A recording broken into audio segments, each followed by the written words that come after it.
Problem से solution तक, astro तक, नो योर फेट। पूर्व जन्म की बात अगर हम करें और कम से कम हिंदू परंपराओं की बात करें तो हमारे शास्त्र इस बात का स्पष्ट इशारा करते हैं कि पूर्व जन्म होता है। लेकिन बहुत सारे लोग कहते हैं पूर्व जन्म नहीं होता, ये केवल भ्रम है, ये केवल एक कल्पना है। क्या सच है?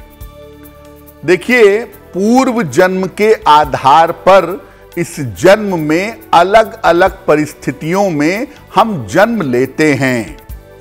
कोई राजा के यहां पैदा होता है, कोई दरिद्र परिवार में पैदा होता है, कोई मध्यम परिवार में पैदा होता है। यानी हमारी अलग अलग जो परिस्थितियां हैं ये पूर्व जन्म से डिसाइड होती हैं। जाने अनजाने तमाम तरह के गुण हमारे अंदर आ जाते हैं जिसके लिए हमने कभी प्रयास नहीं किया है। ऐसे क्वालिटी भी हमारे अंदर होती है पूर्व जन्म की वजह से, और पूर्व जन्म के प्रारब्ध की वजह से बिना प्रयास के भी व्यक्ति जीवन में आगे बढ़ जाता है या जीवन में बिल्कुल नीचे आ जाता है। निश्चित रूप से पूर्व जन्म होता ही है जिसको किसी भी आधार पर नकारा नहीं जा सकता। पूर्व जन्म बिल्कुल होता है और पूर्व जन्म के कर्मों का प्रभाव भी इस जन्म पर जरूर होता है। उस जन्म के गुण, उस जन्म के प्लस माइनस इस जीवन में जरूर दिखाई देते हैं, जिनके प्रभाव को आप थोड़ा प्रयास करके समझ सकते हैं। लेकिन ये बहुत तुरंत का मामला नहीं है, समय लगेगा। लेकिन अगर आप प्रयास करेंगे तो आप पूर्व जन्म की चीजों को निश्चित रूप से समझ पाएंगे।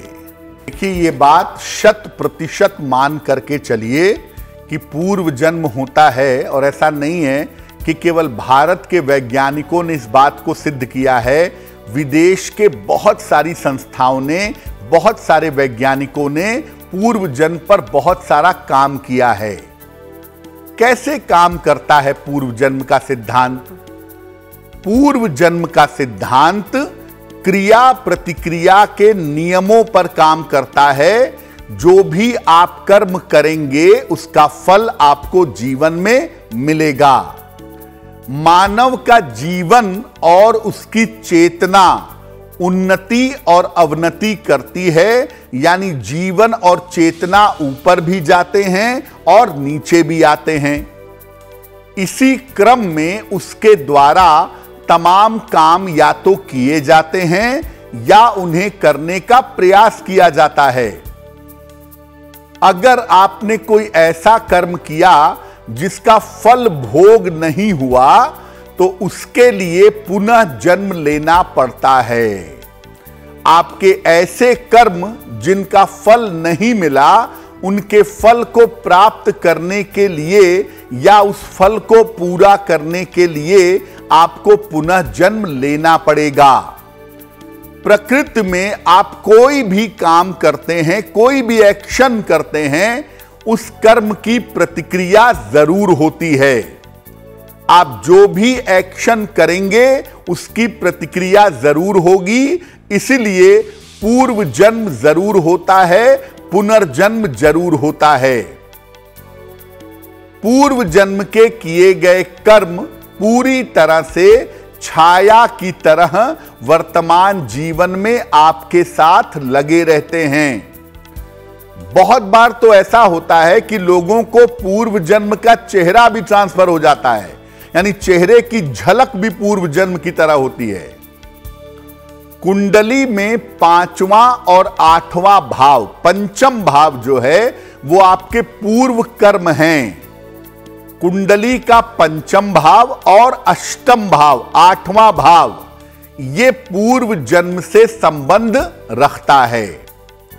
राहु और केतु शुद्ध रूप से पूर्व जन्म से संबंध रखते हैं। इनको जानने पर पूर्व जन्म के रहस्य खुल सकते हैं। शनि और बृहस्पति पूर्व जन्म के शुभ और अशुभ कर्मों को बताते हैं कि पूर्व जन्म के आपके कर्म कितने शुभ थे या कितने अशुभ थे।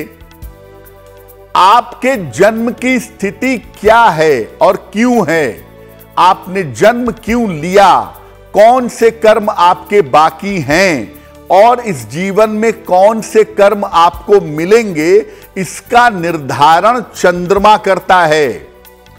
ज्योतिष में भी जो दशाएं निकाली जाती हैं कि जीवन में कौन सी चीज कब होगी, उसमें भी चंद्रमा की ही भूमिका होती है। यानी इस जन्म का जो खाका है वो चंद्रमा बताता है। आपकी कुंडली का प्रधान तत्व, आप जल तत्व के हैं, वायु तत्व के हैं, अग्नि तत्व के हैं, वो ये बताता है कि आपके संस्कार कैसे हैं। पूर्व जन्म से कोई शुभ संस्कार लेकर के आए हैं, कोई अशुभ संस्कार लेकर के आए हैं, कोई बड़ी बीमारी लेकर के आए हैं, कोई बड़ी समस्या लेकर के आए हैं। ये बात आपकी कुंडली के तत्वों को देख करके जानी जा सकती है। मोटे तौर पे स्ट्रेट फॉरवर्ड, सीधे तौर पे चंद्रमा राहु केतु को कुंडली में देखिए और आप सीधे बता देंगे कि पूर्व जन्म के प्रारब्ध का, पूर्व जन्म के कर्मों का प्रभाव इस जीवन पर कैसा रहेगा। एस्ट्रो तक ऐप पर आपको मिलेगा भविष्य से जुड़े हर सवाल का जवाब। डाउनलोड कीजिए एस्ट्रो तक ऐप और चुटकी में जुड़िए इंडिया के बेस्ट एस्ट्रोलॉजर से।